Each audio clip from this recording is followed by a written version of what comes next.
Alice in Wonderland. Chapter 1. Down the Rabbit Hole. Alice was beginning to get very tired of sitting by her sister on the bank and of having nothing to do. Once or twice she had peeped into the book her sister was reading, but it had no pictures or conversations in it, and what is the use of a book, thought Alice, without pictures or conversations? So she was considering in her own mind, as well as she could, for the hot day made her feel very sleepy and stupid, whether the pleasure of making a daisy chain would be worth the trouble of getting up and picking the daisies, when suddenly a white rabbit with pink eyes ran close by her. There was nothing so very remarkable in that, nor did Alice think it so very much out of the way to hear the rabbit say to itself, oh dear, I shall be late." When she thought it over afterwards, it occurred to her that she ought to have wondered at this, but at the time it all seemed quite natural. But when the rabbit actually took a watch out of its waistcoat pocket and looked at it and then hurried on, Alice started to her feet, for it flashed across her mind that she had never before seen a rabbit with either a waistcoat pocket or a watch to take out of it, and, burning with curiosity, she ran across the field after it, and was just in time to see it pop down a large rabbit hole under the hedge. In another moment, down went Alice after it, never once considering how in the world she was to get out again. The rabbit hole went straight on like a tunnel for some way, and then dipped suddenly down, so suddenly that Alice had not a moment to think about stopping herself before she found herself falling down a very deep well.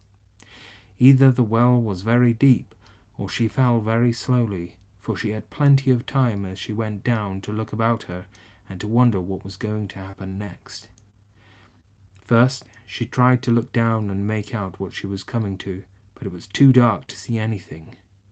Then she looked at the sides of the well and noticed that they were filled with cupboards and bookshelves. Here and there she saw maps and pictures hung upon pegs. She took down a jar from one of their shelves as she passed. It was labelled orange marmalade. But to her great disappointment, it was empty. She did not like to drop the jar for fear of killing somebody, so she managed to put it in one of the cupboards as she fell past it.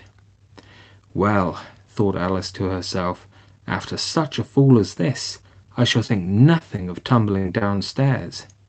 How brave they'll all think of me at home. Why, I wouldn't say anything about it, even if I fell off the top of the house, which was very likely true. Down, down, down. Would the fall never come to an end? I wonder how many miles I've fallen by this time, she said aloud. I must be getting somewhere near the center of the earth. Let me see. That would be 4,000 miles down, I think. For you see, Alice had learnt several things of this sort in her lessons in the schoolroom, and though this was not a very good opportunity for showing off her knowledge, as there was no one to listen to her, still it was good practice to say it over. Yes, that's about the right distance, but then I wonder about latitude or longitude I've got to. Alice had not the slightest idea what latitude was, or longitude either, but she thought they were nice grand words to say. Presently she began again. I wonder if I shall fall right through the earth. How funny it'll seem to come out among the people that walk with their heads downwards. The antipathies, I think. She was rather glad there was no one listening this time, as it didn't sound at all the right word. But I shall have to ask them what the name of the country is, you know. Please, ma'am, is this New Zealand or Australia? And she tried to curtsy as she spoke. Fancy curtsying as you were falling through the air. Do you think you could manage it? And what an ignorant little girl she'll think me for asking. No, it'll never do to ask. Perhaps I shall see it written up somewhere. Down, down, down. There was nothing else to do, so Alice soon began talking again. Dinah'll miss me very much tonight, I should think. Dinah was the cat. I hope they'll remember her saucer of milk at tea time. Oh, Dinah, my dear, I wish you were down here with me. There are no mice in the air, I'm afraid, but you might catch a bat, and that's very like a mouse, you know. But do cats eat bats, I wonder? And here Alice began to get rather sleepy, and went on saying to herself, in a dreamy sort of way, do cats eat bats? Do cats eat bats? And sometimes, do bats eat cats? For you see, as she couldn't answer either question, it didn't much matter which way she put it. She felt that she was dozing off, and had just begun to dream that she was walking hand in hand with Dinah, and saying to her very earnestly, "Now, Dinah, tell me the truth. Did you ever eat a bat?"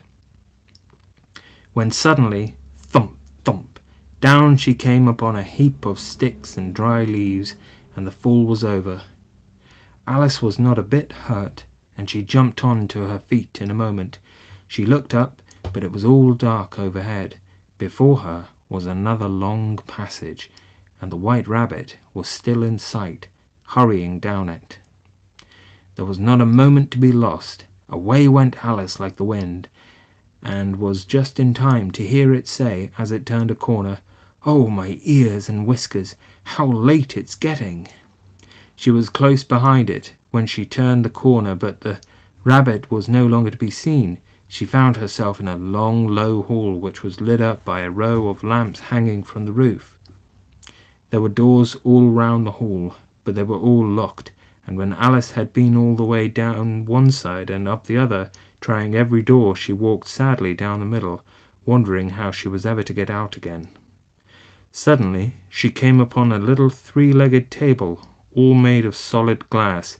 There was nothing on it but a tiny golden key, and Alice's first thoughts was that this might belong to one of the doors of the hall. But alas, either the locks were too large or the key was too small, but at any rate it would not open any of them. However, on the second time round, she came upon a low curtain she had not noticed before, and behind it was a little door about 15 inches high. She tried the little golden key in the lock, and to her great delight it fitted. Alice opened the door and found that it led into a small passage, not much larger than a rat hole. She knelt down and looked along the passage into the loveliest garden you ever saw. How she longed to get out of that dark hall and wander about among those beds of bright flowers and those cool fountains. But she could not even get her head through the doorway, and even if my head would go through, thought poor Alice, it would be of very little use without my shoulders.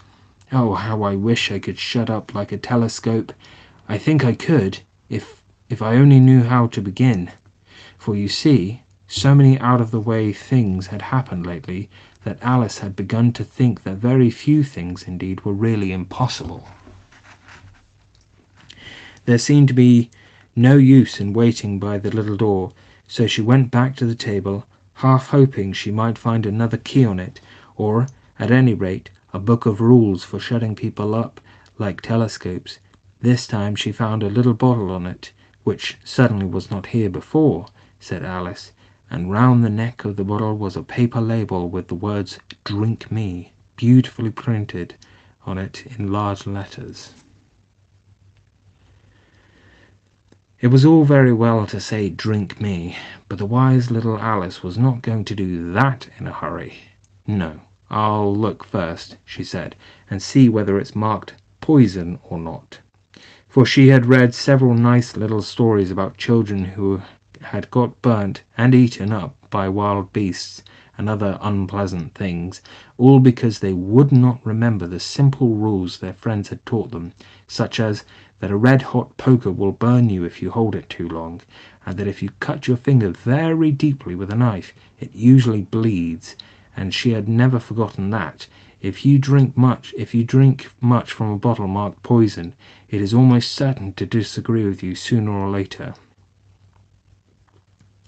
However, this bottle was not marked poison, so Alice ventured to taste it, and, finding it very nice, it had, in fact, a sort of mixed flavour of cherry tart, custard, pineapple, roast turkey, toffee, and hot buttered toast. She very soon finished it off. "What a curious feeling," said Alice. "I must be shutting up like a telescope." And so it was indeed. She was now only 10 inches high, and her face brightened up at the thought that she was now the right size for going through the little door into that lovely garden.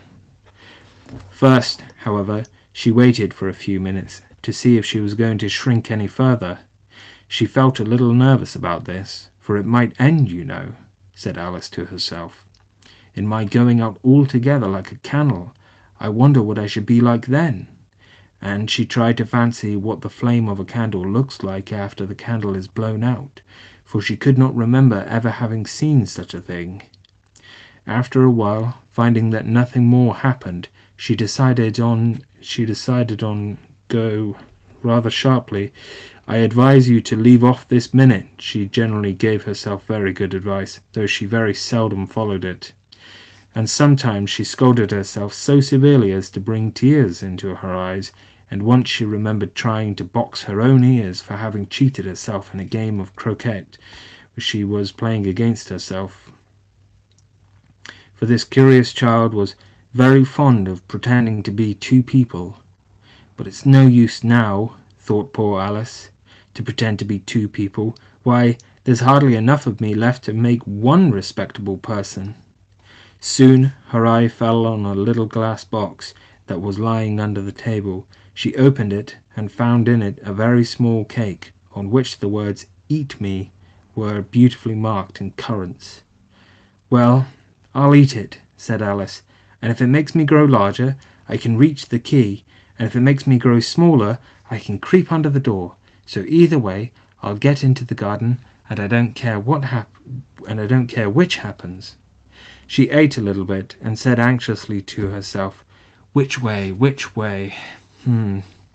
Holding her hand on the top of her head to feel which way it was growing, and she was quite surprised to find that she remained the same size.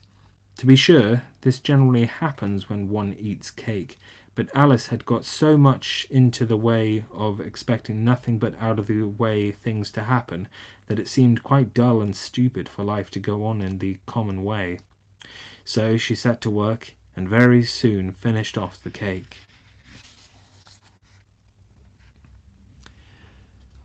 Chapter 2. The Pool of Tears. "Curiouser and curiouser," cried Alice. She was so much surprised that for the moment she quite forgot how to speak good English. "Now I'm opening out like the largest telescope that ever was. Goodbye, feet." For when she looked down at her feet, they seemed to be almost out of sight, they were getting so far off. "Oh, my poor little feet, I wonder who will put on your shoes and stockings for you now, dears? I'm sure I shan't be able. I shall be a great deal too far off to trouble myself about you. You must manage the best way you can, but I must be kind to them," thought Alice, "or perhaps they won't walk the way I want to go. Let me see. I'll give them a new pair of boots every Christmas." And she went on planning to herself how she would manage it. "They must go by the carrier," she thought, "and how funny it'll seem sending presents to one's own feet, and how odd the directions will look.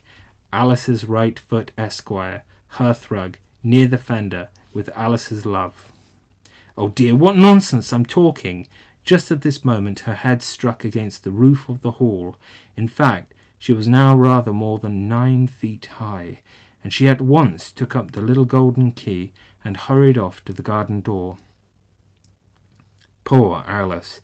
It was as much as she could do, lying down on one side, to look through into the garden with one eye, but to get through was more hopeless than ever. She sat down and began to cry again. "Oh, you ought to be ashamed of yourself," said Alice. "A great girl like you," she might well say this, "to go on crying in this way. Stop this moment, I tell you." But she went on all the same. shedding gallons of tears until there was a large pool all around her, about 4 inches deep and reaching half down the hall. After a time she heard a little pattering of feet in the distance, and she hastily dried her eyes to see what was coming. It was the White Rabbit returning, splendidly dressed, with a pair of white kid gloves in one hand and a large fan in the other. He came trotting along in a great hurry, muttering to himself as he came, "Oh, the Duchess! The Duchess! Oh, won't she be savage if I've kept her waiting?" Alice felt so desperate that she was ready to ask help of anyone.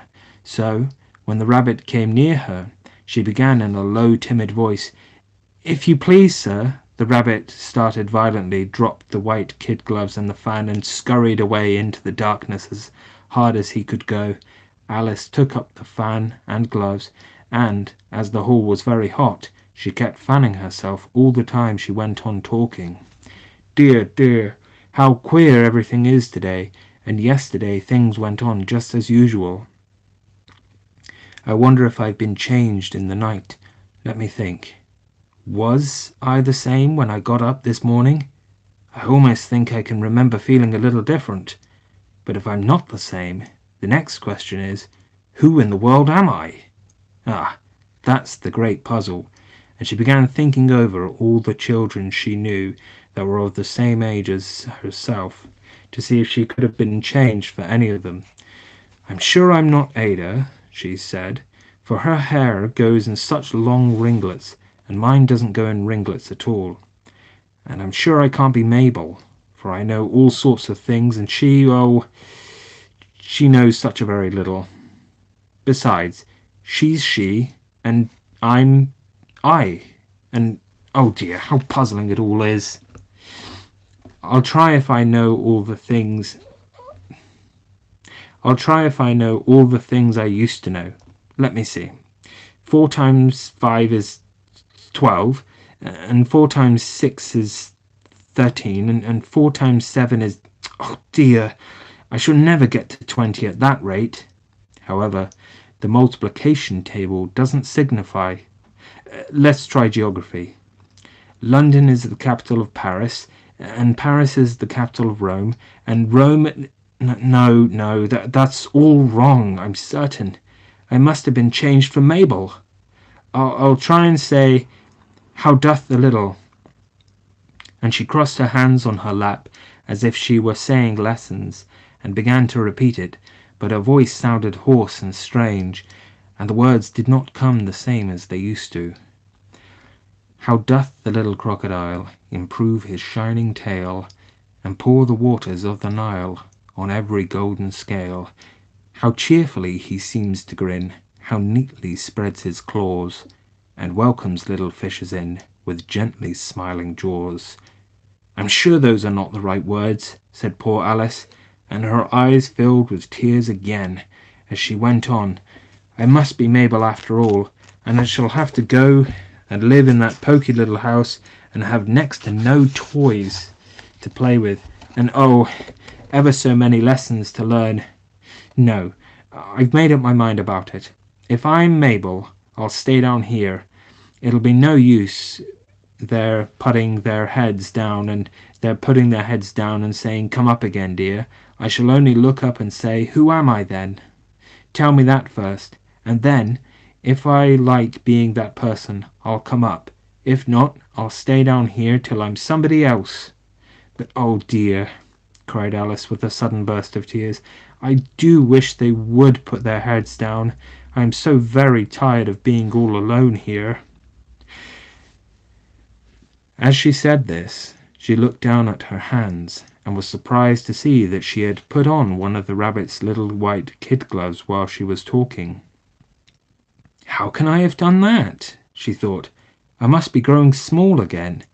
She got up and went to the table to measure herself by it, and found that, as nearly as she could guess, she was now about 2 feet high, and was going on shrinking rapidly. She soon found out that the cause of this was the fan she was holding, and she dropped it hastily, just in time to avoid shrinking away altogether. That was a narrow escape, said Alice. a good deal frightened at the sudden change, but very glad to find herself still in existence. And now for the garden, and she ran with all speed back to the little door, but alas, the little door was shut again, and the little golden key was lying on the glass table as before. And things are worse than ever, thought the poor child, for I never was so small as this before, never, and I declare it's too bad that it is. As she said these words, her foot slipped, and in another moment, splash, she was up to her chin in salt water. Her first idea was that she had somehow fallen into the sea, and in that case I can go back by railway, she said to herself. Alice had been to the seaside once in her life, and had come to the general conclusion that wherever you go to on the English coast, you find a number of bathing machines in the sea, some children digging in the sand with wooden spades, then a row of lodging houses, and behind them a railway station. However, she soon made out that she was in the pool of tears which she had wept when she was 9 feet high. "Oh, I wish I hadn't cried so much," said Alice as she swam about, trying to find her way out. "I shall be punished for it now, I suppose, by being drowned in my own tears. That will be a queer thing, to be sure. However, everything is queer today." Just then she heard something splashing about in the pool a little way off, and she swam nearer to make out what it was. At first she thought it must be a walrus or hippopotamus, but then she remembered how small she was now, and she soon made out that it was only a mouse that had slipped in like herself. Would it be of any use now, thought Alice, to speak to this mouse? Everything is so out of the way down here that I should think very likely it can talk. At any rate, there's no harm in trying. So she began. "Oh, mouse, do you know the way out of this pool? I am very tired of swimming about here. Oh, mouse!" Alice thought this must be the right way of speaking to a mouse. She had never done such a thing before, but she remembered having seen in her brother's Latin grammar a mouse of a mouse to a mouse, oh mouse. The mouse looked at her rather inquisitively, and seemed to her to wink with one of its little eyes, but it said nothing. "Perhaps it doesn't understand English," thought Alice. "I dare say it's a French mouse, come over with William the Conqueror," for with all her knowledge of history, Alice had no very clear notion how long ago anything had happened. So she began again. "Où est machin?" was the first sentence in her French lesson book. The mouse gave a sudden leap out of the water, and seemed to quiver all over with fright. "Oh, I beg your pardon," cried Alice hastily, afraid that she had hurt the poor animal's feelings. "I quite forgot you didn't like cats." "Not like cats?" cried the mouse in a shrill, passionate voice. "Would you like cats if you were me?" "Well, perhaps not," said Alice in a soothing tone. "Don't be angry about it. And yet I wish I could show you our cat Dinah. I think you'd take a fancy to cats. If you could only see her. She is such a dear quiet thing," Alice went on, half to herself as she swam lazily about in the pool, "and she sits purring so nicely by the fire, licking her paws and washing her face, and she is such a nice soft thing to nurse, and she's such a capital one for catching mice. Oh, I beg your pardon."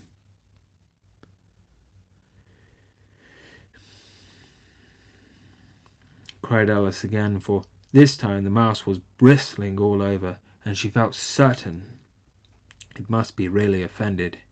"We won't talk about her any more if you'd rather not." "We, indeed!" cried the mouse, who was trembling down to the end of his tail. "As if I would talk on such a subject. Our family always hated cats. Nasty, low, vulgar things. Don't let me hear the name again." "I won't, indeed," said Alice in a great hurry to change the subject of conversation. "Are you fond of dogs?" The mouse did not answer, so Alice went on eagerly. "There is such a nice little dog near our house. I would like to show you. A little bright-eyed terrier, you know, with such long curly brown hair. And it'll fetch things when you throw them, and it'll sit up and beg for its dinner, and all sorts of things. I can't remember half of them, and it belongs to a farmer, you know. And he says it's so useful. It's worth £100. He says it kills all the rats and... Oh, dear!" cried Alice in a sorrowful tone. "I'm afraid I've offended again," for the mouse was swimming away from her as hard as it could go, and making quite a commotion in the pool as it went. So she called softly after it, "Mouse dear, do come back again, and we won't talk about cats or dogs either, if you don't like them." When the mouse heard this, it turned around and swam slowly back to her. Its face was quite pale, with passion, Alice thought. And it said in a low, trembling voice, "Let us get to the shore, and then I'll tell you my history, and you'll understand why it is I hate cats and dogs." It was high time to go, for the pool was getting quite crowded with birds and animals that had fallen into it. There was a duck and a dodo, a lorry and an eaglet, and several other curious creatures. Alice led the way, and the whole party swam to the shore. Chapter 3. A Caucus Race and a Long Tail. They were indeed a queer-looking party that assembled on the bank, the birds with draggled feathers, the animals with their fur clinging close to them, and all dripping wet, cross and uncomfortable. The first question, of course, was how to get dry again. They had a consultation about this, and after a few minutes it seemed quite natural to Alice to find herself talking familiarly with them, as if she had known them all her life. Indeed, she had quite a long argument with the lorry, who at last turned sulky, and would only say, "I am older than you, and must know better." And this Alice would not allow, without knowing how old it was, and as the lorry positively refused to tell its age, there was no more to be said. At last the mouse, who seemed to be a person of authority among them, called out, "Sit down, all of you, and listen to me. I'll soon make you dry enough." They all sat down at once in a large ring with the mouse in the middle. Alice kept her eyes anxiously fixed on it, for she felt sure she would catch a bad cold if she did not get dry very soon. "Ahem!" said the mouse with an important air. "Are you all ready? This is the driest thing I know. Silence all round, if you please. William the Conqueror, whose cause was favoured by the Pope, was soon submitted to by the English, who wanted leaders, and had been of late much accustomed to usurpation and conquest. Edwin and Morcar, the Earls of Mercia and Northumbria." "Ugh!" said the lorry with a shiver. "I beg your pardon," said the mouse, frowning but very politely. "Did you speak?" "Not I," said the lorry hastily. "I thought you did," said the mouse. "I proceed. Edwin and Morcar, the Earls of Mercia and Northumbria, declared for him, and even Stigand, the patriotic Archbishop of Canterbury, found it advisable—" "Found what?" said the duck.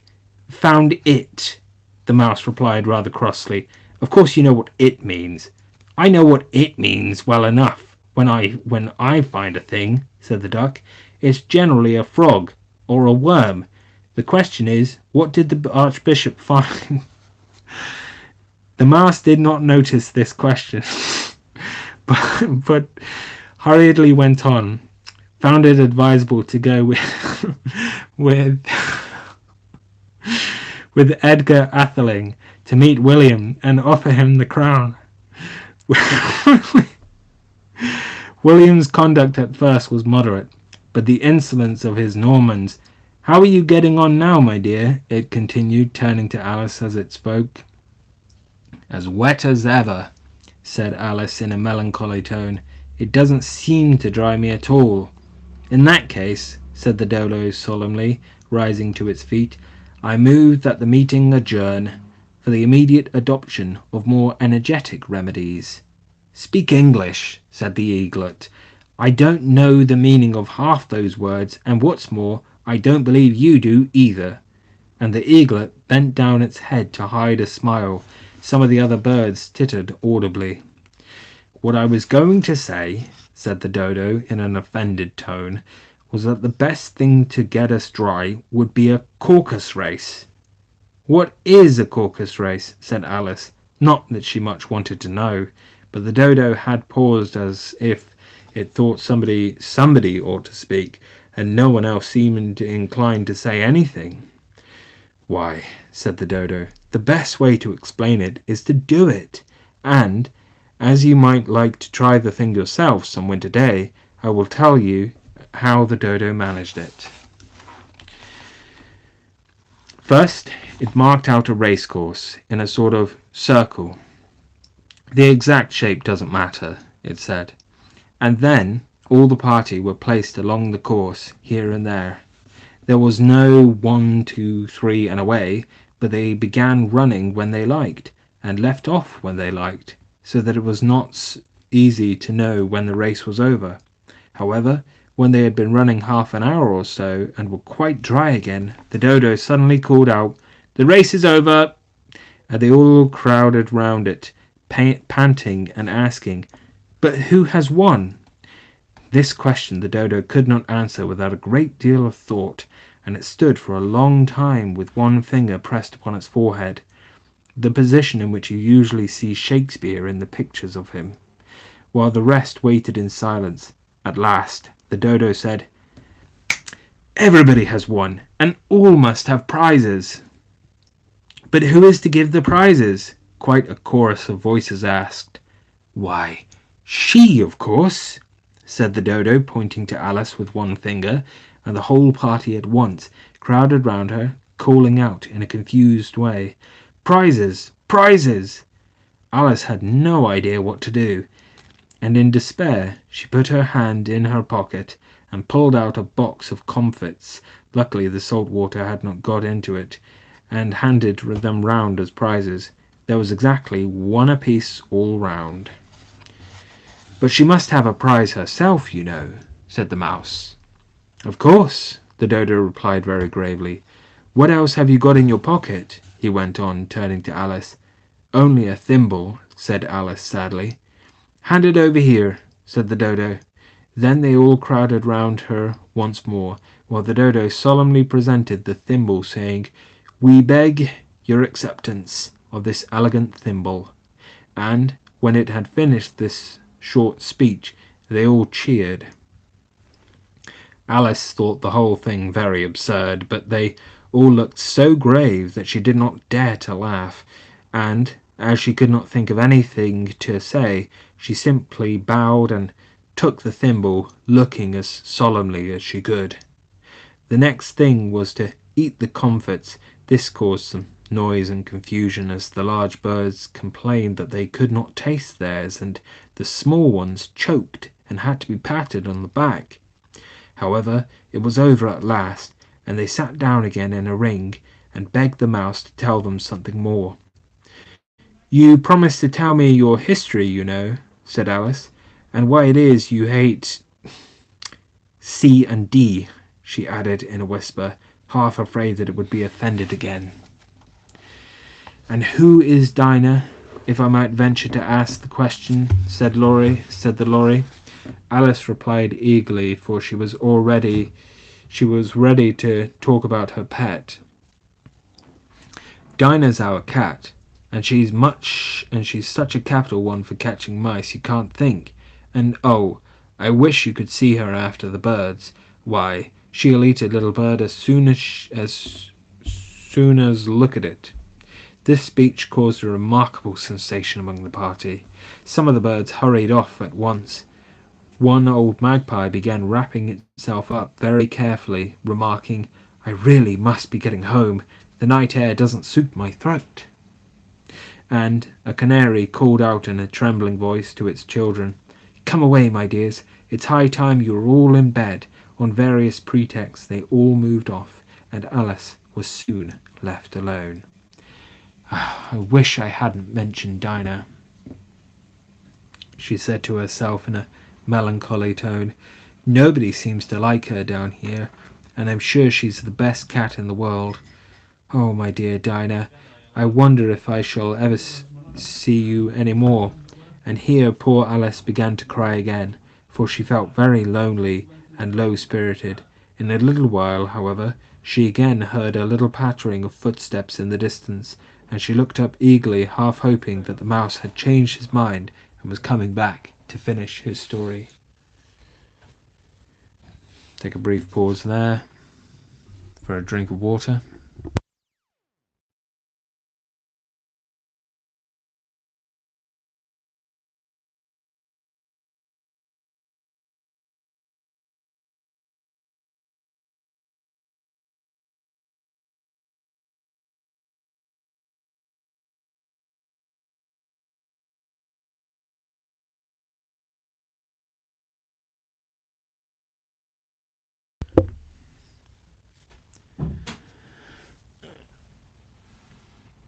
Okay.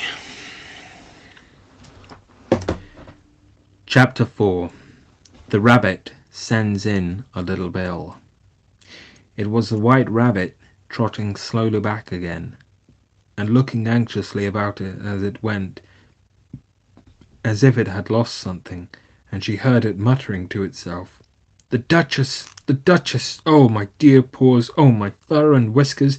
She'll get me executed! As sure as ferrets are ferrets! Where can I have dropped them, I wonder?" Alice guessed in a moment that it was looking for the fan and the pair of white kid gloves, and she very good-naturedly began hunting about for them, but they were nowhere to be seen.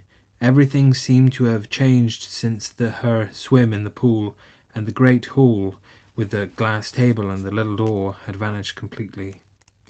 Very soon the rabbit noticed Alice as she went hunting about, and called out to her in an angry tone, "Why, Mary Ann, what are you doing out here? Run home at this moment, and fetch me a pair of gloves and a fan, quick now!" And Alice was so much frightened that she ran off at once in the direction it pointed to, without trying to explain the mistake that it had made. "He took me for his housemaid," she said to herself as she ran. "How surprised he'll be when he finds out who I am! But I'd better take him his fan and gloves, that is, if I can find them." And as she said this, she came upon a neat little house, on the door of which was a bright brass plate with the name W. Rabbit engraved upon it. She went in without knocking, and hurried upstairs, in great fear lest she should meet the real Mary Ann, and be turned out of the house before she had found the fan and gloves. "How queer it seems," Alice said to herself, "to be going messages for a rabbit. I suppose Dinah'll be sending me on messages next." And she began fancying the sort of thing that would happen. "Miss Alice, come here directly, and get ready for your walk." "Coming in a minute, nurse, but I've got to watch this mouse hole till Dinah comes back, and see that the mouse doesn't get out. Only I don't think," Alice went on, "that they'd let Dinah stop in the house as it began, ordering people about like that." By this time she found her way into a tidy little room with a table in the window, and on it, as she had hoped, a fan and 2 or 3 pairs of tiny white kid gloves. And was just going to leave the room when her eye fell upon a little bottle that stood near the looking-glass. There was no label this time with the words "Drink me," but nevertheless she uncorked it and put it to her lips. "I know something interesting is sure to happen," she said to herself, "whenever I eat or drink anything, so I'll just see what this bottle does. I do hope it'll make me grow large again, for really I'm quite tired of being such a tiny little thing." It did so indeed, and much sooner than she had expected. Before she had drunk half the bottle, she found her head pressing against the ceiling, and had to stoop to save her neck from being broken. She hastily put down the bottle, saying to herself, "That's quite enough. I hope I shan't grow any more. As it is, I can't get out of the door. I do wish I hadn't drunk quite so much." Alas, it was too late to wish that. She went on growing, and very soon had to kneel down on the floor. In another minute there was not even room for this, and she tried the effect of lying down with one elbow against the door and the other arm curled round her head. Still she went on growing, and as a last resource she put one arm out of the window and one foot up the chimney, and said to herself, now I can do no more. Whatever happens, what will become of me?" Luckily for Alice, the little magic bottle had now had its full effect, and she grew no larger. Still, it was very uncomfortable, and as there seemed to be no sort of chance of her ever getting out of the room again, no wonder she felt unhappy. It was much pleasanter at home, thought poor Alice, when one wasn't always growing larger and smaller and being ordered about by mice and rabbits. "I almost wish I hadn't gone down that rabbit hole, and yet it's rather curious, this sort of life. I do wonder what can have happened to me. When I used to read fairy tales, I fancied that kind of thing never happened, and now here I am in the middle of one. There ought to be a book written about me, that there ought, and when I grow up, I'll write one. But I'm grown up now," she added in a sorrowful tone. "At least there's no room to grow up any more here." "But then," thought Alice, "shall I never get any older than I am now? That'll be a comfort, one way, never to be an old woman, but then always to have lessons to learn. Oh, I shouldn't like that. Oh, you foolish Alice," she answered herself, "how can you learn lessons in here? Why, there's hardly room for you, and no room at all for any lesson books." And so she went on, taking first one side and then the other, and making quite a conversation of it altogether. But after a few minutes she heard a voice outside and stopped to listen. "Mary Ann, Mary Ann," said the voice, "fetch me my gloves this moment." Then came a little pattering of feet on the stairs. Alice knew it was the rabbit coming to look for her, and she trembled till she shook the house, quite forgetting that she was now about 1,000 times as large as the rabbit, and had no reason to be afraid of it. Presently the rabbit came up to the door and tried to open it, but as the door opened inwards, and Alice's elbow was pressed hard against it, that attempt proved a failure. Alice heard it say to itself, "Then I'll go round and get in at the window." "That you won't," thought Alice, and after waiting till she fancied she heard the rabbit just under the window, she suddenly spread out her hand and made a snatch in the air. She did not get hold of anything, but she heard a little shriek and a fall and a crash of broken glass, from which she concluded that it was just possible it had fallen into a cucumber frame or something of the sort. Next came an angry voice, the rabbit's "Pat, pat, where are you?"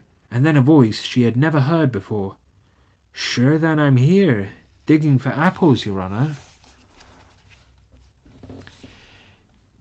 "Digging for apples, indeed," said the rabbit angrily. "Here, come and help me out of this." Sounds of more broken glass. "Now tell me, Pat, what's that in the window?" "Sure, it's an arm, your honour." He pronounced it arum. "An arm, you goose.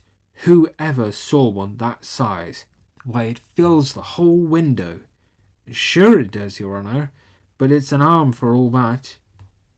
"Well, it's got no business there at any rate. Go and take it away." There was a long silence after this, and Alice could only hear whispers now and then, such as, "Sure I don't like it, your honour, at all, at all. Do as I tell, you coward." And at last she spread out her hand and made another snatch in the air. This time There were 2 little shrieks, and more sounds of broken glass. "What a number of cucumber frames there must be," thought Alice. "I wonder what they'll do next. As for pulling me out of the window, I only wish they could. I'm sure I don't want to stay in here any longer." She waited for some time without hearing anything more. At last came a rumbling of little cartwheels, and the sound of a good many voices all talking together. She made out the words, "Where's the other ladder? Why, I hadn't to bring but one. Bill's got the other. Bill, fetch it here, lad. Here, put 'em up at this corner. No, tie 'em together first. They don't reach half high enough yet. Oh, they'll do well enough. Don't be particular. Here, Bill, catch hold of this rope. Will the roof bear?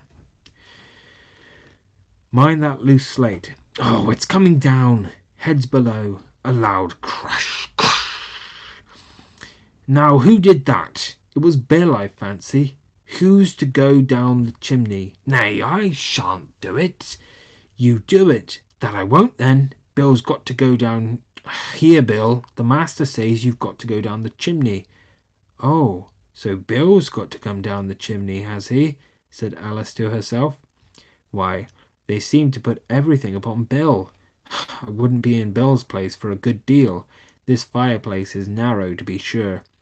But I think I can kick a little. She drew her foot as far down the chimney as she could, and waited till she heard a little animal. She couldn't guess of what sort it was, scratching and scrambling about in the chimney close above her. Then, saying to herself, "This is Bill," she gave one sharp kick and waited to see what would happen next. The first thing she heard was a general chorus of "There goes Bill." Then the rabbit's voice alone, catch him, you by the hedge." Then silence, and then another confusion of voices. "Hold up his head, Brandy, now, don't choke him. How was it, old fellow? What happened to you? Tell us about it." Whistle to it. But she was terribly frightened all the time at the thought that it might be hungry, in which case it would be very likely to eat her up in spite of all her coaxing. Hardly knowing what she did, she picked up a little bit of stick and held it out to the puppy, whereupon the puppy jumped into the air off all its feet at once with a yelp of delight, and rushed at the stick, and made believe to worry it. Then Alice dodged behind a great thistle to keep herself from being run over, and the moment she appeared on the other side, the puppy made another rush at the stick, and tumbled head over heels in its hurry to get hold of it. Then Alice, thinking it was very like having a game of play with a cart horse, and expecting every moment to be trampled under its feet, ran round the thistle again. Then the puppy began a series of short charges at the stick, running very little way forwards each time, and a long way back, and barking hoarsely all the while, till at last it sat down a good way off, panting, with its tongue hanging out of its mouth, and its great eyes half shut. This seemed to Alice a good opportunity for making her escape, so she set off at once, and ran till she was quite tired and out of breath, until the puppy's bark sounded quite faint in the distance. "And yet, what a dear little puppy it was," said Alice as she leant against a buttercup to rest herself, and fanned herself with one of the leaves. "I should have liked teaching it tricks very much, if I'd only been the right size to do it. Oh dear, I'd nearly forgotten that I've got to grow up again. Let me see, how is it to be managed? I suppose I ought to eat or drink something or other, but the great question is, what?" The great question certainly was what. Alice looked all round her, at the flowers and the blades of grass, but she could not see anything that looked the right thing to eat or drink under the circumstances. There was a large mushroom growing near her, about the same height as herself,